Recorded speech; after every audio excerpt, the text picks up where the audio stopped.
अस्सलाम वालेकुम and welcome to lecture 16। तो इस लेक्चर में हम कुछ डिज़ाइन प्रिंसिपल्स देखने वाले हैं और कुछ बेस्ट प्रैक्टिसेस देखने वाले हैं जो कि हमें बहुत ज़्यादा हेल्प करेगी जब हम हाई फिडेलिटी डिज़ाइन बनाएंगे। तो अगर आप ऑलरेडी हो सकता है इन डिज़ाइन प्रिंसिपल्स से फेमिलियर हों और आप डे टू डे लाइफ में बहुत सारी वेबसाइट्स पे या प्रिंट में आपने ये सारी चीज़ें देखी हों, बट कभी आपने इसके बारे में स्टडी ना किया हो या आपको पता ना हो कि इसे ये प्रिंसिपल्स हैं। तो इस लेक्चर में हम यही देखेंगे और इसके बाद वाले लेक्चर में हम ये सारी चीज़ें, ये सारे प्रिंसिपल्स यूज़ करके हाई फिडेलिटी डिज़ाइन में अपना कन्वर्ट करेंगे चीज़ें। तो चलिए सबसे पहली चीज़ हम देखते हैं कि सबसे पहली चीज़ है लेआउट्स। तो कुछ भी अगर हम बनाना शुरू करते हैं तो हम सबसे पहले तो वो चीज़ें लेआउट करना शुरू करते हैं या हम एक करके चीज़ें अपने कैनवस पे रखना शुरू करते हैं, उनका देखते हैं कौन सी चीज़ कहाँ जाने वाली है, उसी को हम लेआउट बोल रहे हैं यहाँ पे। और लेआउट जब आप बनाते हैं किसी भी चीज़ का तो आपको कुछ हेल्प चाहिए रहती है, कुछ ऐसे चीज़ें चाहिए रहती हैं। मान लीजिए आप कुछ एक सीधी लाइन खींचना चाह रहे हैं तो आपको उसके लिए स्केल चाहिए, या आप कुछ बना रहे हैं, कुछ डायग्राम बना रहे हैं तो उसके लिए आपको स्केल्स चाहिए रहेंगी और बहुत सारी चीज़ें चाहिए रहेंगी जो आपको हेल्प करेंगी। तो ऐसे ही जब हम लेआउट बनाते हैं तो लेआउट में हमारी कुछ चीज़ें हेल्प करती हैं जो कि होती है ग्रिड। तो हम किसी भी सॉफ्टवेयर में इमेजिनरी लाइंस अगर आप बोलें तो वो होगा, बट वो आपको आपके डॉक्यूमेंट पे काम करते वक्त तो दिखेंगी, बट वो एक्चुअल में आपके डॉक्यूमेंट, आपके डिज़ाइन का हिस्सा नहीं होंगी। वो जस्ट आपको गाइड करने के लिए होंगी और इसीलिए उसे कहा भी गाइड जाता है। और ग्रिड्स आप अगर देखें तो आप अपने डॉक्यूमेंट पे एक काइंड ऑफ ओवरले कर सकते हैं चीज़ों को, ताकि आपको आसानी रहे जब भी आप कुछ डिज़ाइन बना रहे हैं तो आप कंसिस्टेंट रहें, आपको पता रहे कि किसके बीच में कितना स्पेस होना है। तो उसके लिए हम ग्रिड यूज़ करते हैं। तो ग्रिड एक सीरीज ऑफ कॉलम्स है और एलीज है, मतलब गैप है, that allows you to organise elements in a design. तो सिंपली हम एक ओवरले कर लेते हैं कुछ कॉलम्स का और उसकी मदद से हम अपने जो एलिमेंट्स हैं डिज़ाइन के उनको लेआउट करते हैं ताकि ओवरऑल जो कंसिस्टेंसी है स्पेसिंग की वो बरकरार रहे। उसके बाद आता है हमारा कंटेनमेंट। तो जो भी हम डिज़ाइन बनाते हैं हमें उसमें कुछ अलग अलग कंपोनेंट्स रहेंगे, अलग अलग एलिमेंट्स हम यूज़ करेंगे और बहुत ज़रूरी होता है कि एक कंपोनेंट दूसरे से अलग दिखे अगर वो अलग उसकी फंक्शनैलिटी है तो। और उसको दिखाने के लिए हम विजुअल टर्म्स में कुछ चीज़ें यूज़ करेंगे जो कि है डिवाइडर्स। तो आप सबने देखा होगा डिवाइडर्स जो है, आपने वर्ड अगर यूज़ किया है तो आप एक लाइन खींच के एक लाइन हॉरिजॉन्टल आप एक लाइन डाल सकते हैं डिवाइड करने के लिए पेज को। तो डिज़ाइन जब हम करेंगे चीज़ें तो उसमें भी हम डिवाइडर्स यूज़ करते हैं। हम हॉरिजॉन्टल लाइन यूज़ करते हैं, हम वर्टिकल लाइन यूज़ करते हैं, हम डैश लाइन यूज़ करते हैं। तो ये सारी चीज़ें डिवाइडर्स में आ सकती हैं और ये सारी चीज़ें आप एज अ डिवाइडर्स यूज़ कर सकते हैं अपने डिज़ाइन को बीच में विजुअल बैरियर क्रिएट करने की। उसके बाद से आती है बॉर्डर्स। तो आप किसी भी चीज़ का बॉर्डर देके एक बीच में एक बैरियर क्रिएट कर सकते हैं कंपोनेंट्स के। उसके बाद आता है फिल। तो फिल देके भी आप एक तरह से कंटेनमेंट बना सकते हैं, एक विजुअल बैरियर क्रिएट कर सकते हैं। उसका आप एग्जांपल देख सकते हैं, या किसी ऐप में हो सकता है आप वाइट बैकग्राउंड है और उसमें अगर आप एक सेक्शन का अगर आपका बैकग्राउंड कलर कुछ अलग है तो वो पेज में अलग से दिखता है और आपको समझ में आता है कि यहाँ पेज ब्रेक हुआ है।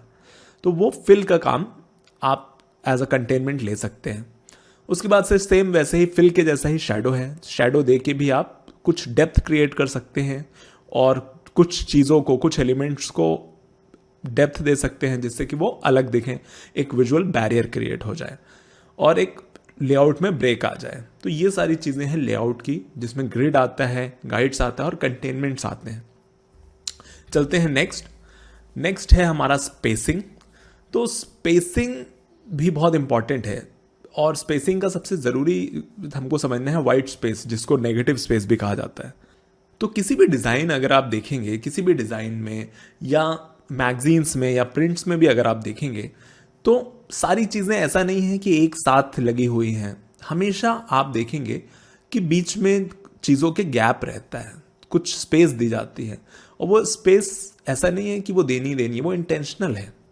क्योंकि अगर आप स्पेस देते हैं तो जो चीज़ आप फोकस करना चाहते हैं आप उस पर फोकस करते हैं, और एक काइंड ऑफ एक अलग आप एक ब्रेक देते हैं चीज़ों को।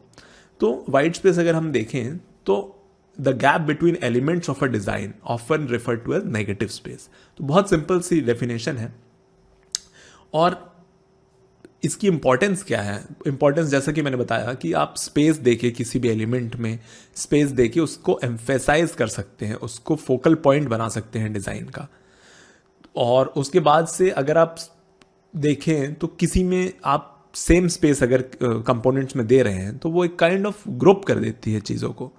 वो सारे अगर आपने स्पेसिंग एक जैसी दी है तो वो एक ग्रुप का पार्ट बन जाते हैं। जो हमारा ह्यूमन ब्रेन है वो उसको एज अ ग्रुप परसीव करता है। उसको ही हम आगे देखेंगे कि प्रॉक्सिमिटी भी कहा जाता है।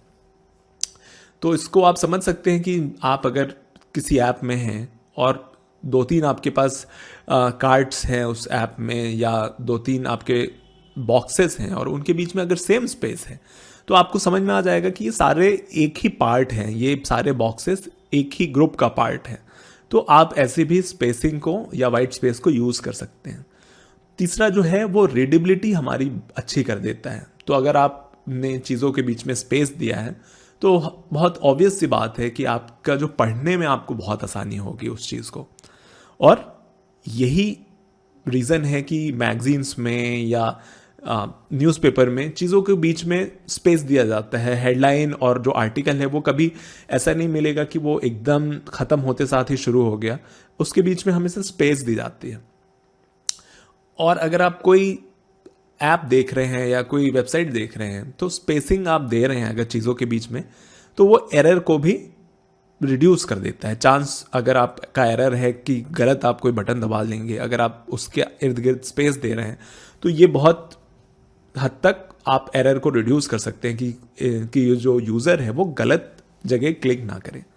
तो ये हमारी इंपॉर्टेंस है स्पेसिंग की, और ये बहुत ही सिंपल सा स्पेसिंग का कॉन्सेप्ट है जो कि बहुत सिंपल है और बहुत ही यूज़ होता है। नेक्स्ट अगर हम देखें तो एम्फेसिस हम देखते हैं। तो एम्फेसिस होता क्या है? एम्फेसिस सिंपल वर्ड्स में ये होता है कि हम किस चीज़ पे चाहते हैं कि यूज़र ज़्यादा ध्यान दे, या हमारे डिज़ाइन का कौन सा पार्ट हम चाहते हैं जो ज़्यादा अट्रैक्ट करे अटेंशन। तो एम्फेसाइज करने के लिए हम प्राइमरी, आपने अगर सिंपल अगर आपको मैं एग्जांपल दूं तो मान लीजिए आपके पास एक वेब पेज है, अगर आपका कोई प्रोडक्ट का पेज है, जैसे आप अमेज़ॉन का एग्जांपल ले लें। अमेज़ॉन के एग्जांपल में आपने देखा होगा कि जो बाय नाउ की बटन रहती है वो हमेशा येलो रहती है। वो इसलिए होती है क्योंकि अमेज़ॉन चाहता है कि आपका जो पूरा अटेंशन रहे वो उस बटन पे जाए। ऐसा नहीं है कि वो और किसी कलर के और किसी रीज़न की वजह से येलो है, नहीं, वो अमेज़ॉन चाहता है कि आप उस बटन का कलर आपका पूरा अटेंशन अट्रैक्ट करे। कॉन्ट्रास्ट जो पूरा वाइट पे, अगर आप अमेज़ॉन का पेज देखेंगे तो वो पूरा वाइट रहता है, बट उसके ऊपर जो बटन का कलर है वो कॉन्ट्रास्ट क्रिएट करता है और वो अपने ऊपर अटेंशन लाता है बहुत ज़्यादा। तो ये होता है एम्फेसाइज करना। तो आप कलर यूज़ करके, वेट, फ़ॉन्ट का वेट यूज़ करके, ऐसी सारी चीज़ें यूज़ करके आप प्राइमरी एक्शन या प्राइमरी जो चीज़ है उस पर आप एम्फेसिस क्रिएट कर सकते हैं अपने डिज़ाइन में। तो ये है बहुत ही सिंपल सा कॉन्सेप्ट, इसे भी हम बहुत ज़्यादा यूज़ करेंगे अपने डिज़ाइंस में। चलिए नेक्स्ट चलते हैं, हायरार्की। तो ये हायरार्की बहुत ही इंपॉर्टेंट कॉन्सेप्ट है। अब हायरार्की होता क्या है, पहले तो हम डेफिनेशन देखते हैं। A visual design principle that orders elements on a page and highlight them by their importance। तो ये जो हायरार्की है ये हमारे जितने भी एलिमेंट्स हैं पेज पे उनको एक प्रॉपर ऑर्डर में जमाने का काम करती है और वो उसके इंपॉर्टेंस के हिसाब से उन्हें हाईलाइट करती है। तो अब इसका मतलब क्या हुआ? सबसे बेसिक और सबसे इजी एग्जांपल अगर मैं आपको दूं तो आप एक न्यूज़पेपर का एग्जांपल लें। आप देखते हैं हमेशा जो मेन हेडलाइन रहती है वो बड़े बड़े से पेज के फ्रंट में लिखी रहती है और वो सबसे बड़ी रहती है। उसके बाद से जो सब हेडलाइंस रहती हैं वो उससे थोड़ा छोटा रहता है। उसके बाद से जो आर्टिकल रहता है वो सबसे कम फ़ॉन्ट साइज में रहता है। तो ये एक बहुत अच्छा एग्जांपल है हायरार्की का। तो ये जो न्यूज़पेपर है वो चाहता है कि सबसे पहले आप मेन हेडलाइन पढ़ें, फिर आप सब हेडलाइन पढ़ें, उसके बाद से आप अपना जो भी आर्टिकल है, जो भी अंदर का न्यूज़ है वो पढ़ें। तो ये हायरार्की का एग्जाम्पल है कि कहाँ आपका फोकस पहले जाएगा और आप कौन सा एक्शन पहले लेंगे। सेम मैनर में अगर आप देखें तो आप वेबसाइट्स में भी हायरार्की क्रिएट कर सकते हैं। अगर आप हेडलाइन का टैग आपने अगर HTML पढ़ा है तो आपको पता है कि हेडलाइंस के अलग अलग टैग हैं, H1 H2 and so on so forth. So जो चीज़ मेन है आप उसको सबसे बड़ा रखें, हेडलाइन 1 रखें। उससे कम इम्पॉर्टेंट जो है उसको आप थोड़ा सा कम इम्पोर्टेंस दें और उसका H2 H5 तक रख सकते हैं आप। और उसके बाद से जो कॉपी है आप उसको पैराग्राफ में ला सकते हैं। तो ऐसे करके आप एक हायरार्की क्रिएट कर सकते हैं। तो जो ज़्यादा इम्पॉर्टेंट इन्फो रहती है वो मोर विजुअली प्रोमिनेंट रहनी चाहिए हमारे हायरार्की में। तो कभी भी आप डिज़ाइन कर रहे हैं तो आपको पहले डिसाइड ये करना है कि कौन सी चीज़ है जो यूज़र के लिए सबसे ज़्यादा इम्पॉर्टेंट है। उसके बाद आप उस हिसाब से अपने जो लेआउट है, अपना जो डिज़ाइन है, उसमें एक अलग अलग चीज़ें यूज़ करके, फ़ॉन्ट्स यूज़ करके, कलर यूज़ करके आप हायरार्की क्रिएट कर सकते हैं। तो ये हो गया हमारी हायरार्की की बात, ये भी बहुत इंपॉर्टेंट है। और इसके बाद से हम चलते हैं स्केल एंड प्रोपोर्शन। तो स्केल क्या होता है? स्केल होता है relationship of size between two elements. और ये इंपॉर्टेंट क्यों है? तो स्केल इसलिए इंपॉर्टेंट है, अगेन ये भी एम्फेसिस क्रिएट करने के लिए होता है कि आप चाहते हैं कि यूज़र का जो नज़र है या यूज़र का जो अटेंशन है वो सबसे पहले कहाँ जाए। तो मान लीजिए फॉर एग्जांपल आपके पास एक फ़ोटो है और कुछ नीचे कॉपी है और वहाँ पे एक बटन है। तो आप फ़ोटो हमेशा बहुत बड़ी रखते हैं, कॉपी आप छोटी रखते हैं और बटन का कलर आप बहुत ही यूनिक रखते हैं ताकि उसके ऊपर नज़र जाए। तो यहाँ सारी चीज़ें एक दूसरे के प्रोपोर्शन में है। स्केल में स्केल जो है वो फ़ोटो का बड़ा है, जो आपका कॉपी है वो आप छोटे फ़ॉन्ट्स में लिखेंगे या नॉर्मल फ़ॉन्ट्स में लिखेंगे और आपकी जो बटन है वो भी छोटी रहेगी। ऐसा कभी नहीं होगा आपका कि जो बटन है वो फ़ोटो से बड़ी है या जो आपका टेक्स्ट है वो बटन से बड़ा है या फ़ोटो से बड़ा है उसका साइज़। तो ये रिलेशनशिप है, स्केल इसे ही बोलते हैं कि 2 या 3 एलिमेंट जो भी आपके डिज़ाइन में है उनके बीच का जो रिलेशनशिप रहेगा साइज़ के अकॉर्डिंग, वो हमारा स्केल में आता है। नेक्स्ट अगेन प्रोपोर्शन है, बैलेंस और harmony between elements that are scaled. तो मान लीजिए अगर कोई वेब पेज है और आप उसे 100% जूम पे देख रहे हैं तो सारी चीज़ें आपको नॉर्मल दिख रही हैं। अब इसी वेब पेज को आप जूम कर लें, 500% पे जाएं। नॉर्मल वेबसाइट्स में आप देखते हैं कि सारी चीज़ें सेम प्रोपोर्शन में बड़ी होती हैं। जो फोटो अगर आपकी बड़ी है तो वो अगर 500% जूम होगी तो जो उसके प्रोपोर्शन में टेक्स्ट है वो भी अपने हिसाब से 500% स्केल हो जाएगा, जूम हो जाएगा। और सेम ऐसा ही आपका बटन का भी है। बट अगर आपका सिर्फ और सिर्फ फोटो ही स्केल हो रही है और आपका फ़ॉन्ट उतना ही छोटा रह रहा है जितना 100% पे था, तो आपका जो प्रोपोर्शन है वो बिगड़ जाएगा और वो एक अच्छा एक्सपीरियंस नहीं रहेगा। तो यही प्रोपोर्शन का मतलब है कि बैलेंस और हार्मोनी क्या है जब आपके एलिमेंट्स को स्केल किया जा रहा है या जूम किया जा रहा है या छोटा किया जा रहा है, तो उस हिसाब से आपके प्रोपोर्शन भी चेंज होने चाहिए। Importance again to create emphasis, show similarity and contrast और कम्युनिकेट विजुअल हायरार्की। तो हायरार्की अभी हमने देखा, तो आप प्रोपोर्शन यूज करके भी हायरार्की क्रिएट कर सकते हैं। तो आई होप अभी तक आपको समझ में आ रहा होगा। अब नेक्स्ट हम देखते हैं जो कि है जेस्टाल्ट प्रिंसिपल। तो डिज़ाइन में ये काफ़ी अच्छा प्रिंसिपल है जिसके बारे में बहुत सारी बातें होती हैं। और जेस्टाल्ट प्रिंसिपल है क्या? ये कुछ प्रिंसिपल्स का एक कलेक्शन है। तो यहाँ जो मैंने 3 लिखे हैं, ये जो मेन है जो हम यहाँ यूज़ करने वाले हैं, यहाँ वो मैंने लिखे हैं। बट अगर आप इन डेप्थ पढ़ेंगे जेस्टाल्ट प्रिंसिपल के बारे में, तो आप जानेंगे कि ये बहुत सारे जो 6-7 प्रिंसिपल्स हैं उनसे मिल के ये पूरा जेस्टाल्ट प्रिंसिपल बना है, और वो सारी अलग अलग चीज़ें हैं। और ये सिर्फ जेस्टाल्ट प्रिंसिपल आपका वेब डिज़ाइन या UI UX डिज़ाइन के लिए नहीं है, ये ओवरऑल डिज़ाइन फील्ड में यूज़ होता है, ग्राफिक डिज़ाइन में यूज़ होता है, फोटोग्राफी में यूज़ होता है, हर जगह आप इसका यूज़ कर सकते हैं। तो इसीलिए ये बहुत ही बेसिक कॉन्सेप्ट है, फाउंडेशनल आप बोल सकते हैं इसे, और इसलिए बहुत इंपॉर्टेंट हो जाता है कि आप इन चीज़ों को काफ़ी अच्छे से पढ़ें, थोड़ी अपनी रिसर्च करें और अपने साइट से सेल्फ स्टडी करें इसके बारे में, और फाउंडेशन अपना बहुत स्ट्रांग रखें। तो जेस्टाल्ट प्रिंसिपल की हम 3 चीज़ें देखेंगे। फर्स्ट है सिमिलैरिटी, जो कि कहती है कि same looking elements tends to have same function.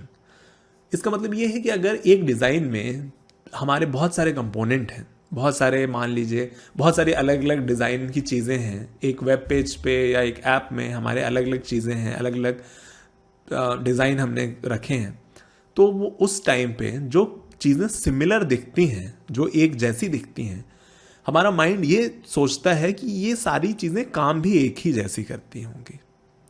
For example, अगर आप अगेन अमेज़ॉन के ऐप पे देखें कि जो भी प्रोडक्ट्स के कार्ड रहते हैं या जो प्रोडक्ट्स का डिज़ाइन रहता है, आप वो ऑलमोस्ट एक ही लेआउट में है, सिमिलर एकदम लेआउट है, सेम जैसा है, और आपको ये समझ में आता है कि ये सारे प्रोडक्ट हैं। बट वहीं पे अगर आप देखते हैं स्पॉन्सर्ड कोई प्रोडक्ट है, तो उसका जो डिज़ाइन है वो अलग हो जाता है, वो थोड़े हॉरिजॉन्टल बॉक्स में रहता है। तो वहाँ इस प्रिंसिपल का यूज़ हो रहा है, सिमिलैरिटी का। नेक्स्ट चलते हैं प्रॉक्सिमिटी। तो प्रॉक्सिमिटी क्या कहती है कि जो एलिमेंट्स क्लोजली लोकेटेड हैं या जिनके बीच में स्पेसिंग सेम है, हमारा ब्रेन उसको परसीव करता है एज अ ग्रुप या रिलेटेड है, वो सारी चीज़ें हमारा ब्रेन ऐसा उसको परसीव करता है। तो इसीलिए अगर आप स्पेसिंग यूज़ करके भी अपने डिज़ाइन में एक विजुअल बैरियर या ब्रेक क्रिएट कर सकते हैं, और प्रॉक्सिमिटी प्रिंसिपल जो जेस्टाल्ट प्रिंसिपल है उसको यूज़ कर सकते हैं। थर्ड जो है वो है कॉमन रीजन। तो कॉमन रीजन क्या कहता है कि elements in same region are perceive to be group together. Again ये आप देखें तो प्रॉक्सिमिटी से ही रिलेटेड है कि अगर एक रीजन है उसके अंदर बहुत सारी चीज़ें हैं, तो हमारा ब्रेन को यही समझ में आएगा कि ये सारी चीज़ें एक ग्रुप का पार्ट हैं। और किसी अलग रीजन में, जो कि अलग स्पेस में कोई चीज़ है, या रीजन आपका एक ऐप है, उसमें ऊपर के पार्ट में आपके बहुत सारे चीज़ें हैं, तो ब्रेन को समझ में आएगा कि ये सारा एक पार्ट है। बट अगर आप बीच में गैप देके नीचे कुछ चीज़ रखते हैं, तो हमारा ब्रेन ये सोचता है कि ये उस जो लास्ट में आपने दिया है ये एक पार्ट नहीं है, ये एक अलग एंटिटी है, ये एक अलग कंपोनेंट है। तो ये मेन 3 चीज़ें हैं, सिमिलैरिटी, प्रॉक्सिमिटी और कॉमन रीजन, जो कि हम अपने डिज़ाइन में भी काफ़ी यूज़ करने वाले हैं। तो ये वीडियो जो था ये बहुत ही क्विक, मैं कुछ प्रिंसिपल्स आपको बताना चाहता था, और मैं इसको बहुत अच्छे से हम देखेंगे जब हम डिज़ाइन हाईफाई क्रिएट करेंगे, तो हम इन सारे चीज़ों को देखेंगे एक एक करके, और उस टाइम जब मैं बनाऊंगा अपना डिज़ाइन हाई फिडेलिटी, तो मैं उस टाइम आपको ये पॉइंट आउट भी कर दूंगा कि हम कौन सा प्रिंसिपल यूज़ कर रहे हैं। इसलिए अभी मैंने यहाँ पे एग्जाम्पल्स नहीं डाले हैं, और ये आपके लिए एक बहुत अच्छा एक्सरसाइज है कि जो भी आपने यहाँ प्रिंसिपल्स पढ़े, आपका ये एक्सरसाइज है कि आप इन्हीं प्रिंसिपल्स को फाइंड आउट करने की कोशिश करें रियल लाइफ में, या जो भी आप वेबसाइट रेगुलर बेसिस पे विजिट करते हैं, आप अपने दिमाग में ये सारी चीज़ें रखें और आप सोचें कि कौन सा प्रिंसिपल वहाँ पे हम वहाँ पे ये यूज़ हुआ है। ये आपके लिए बहुत अच्छी एक्सरसाइज रहेगी। क्यों? क्योंकि आप एक्टिवली देखेंगे कि कौन सी चीज़ कहाँ पे किस प्रिंसिपल को फॉलो कर रही है, और आपका जो थोड़ा डिज़ाइन सेंस है वो काफ़ी अच्छे से इम्प्रूव होगा। या आप चाहें तो जो भी ऐप्स हैं, ऐप्स अपने मोबाइल में खोलें और उनको स्टडी करें कि कौन सी जगह पे कौन सा प्रिंसिपल यूज़ हो रहा है। तो ये आपकी इस लेक्चर की एक्सरसाइज है। और लेक्चर 17 में अब हम देखेंगे, हम डिज़ाइन करेंगे, हम सीधे फिग्मा में जाएंगे और हम लेक्चर 17 में हाई फिडेलिटी डिज़ाइन शुरुआत करेंगे। और लेक्चर 17 थोड़ा लंबा होने वाला है, उसमें मैं आपको कुछ स्क्रीन्स की हाई फिडेलिटी डिज़ाइन करके दिखाऊंगा और जो बाकी हमारी स्क्रीन्स रहेंगी वो मैं थोड़ा फास्ट फॉरवर्ड कर दूंगा। तो चलिए अब मैं आपसे लेक्चर 17 में मिलता हूँ, तब तक के लिए अल्लाह हाफिज़।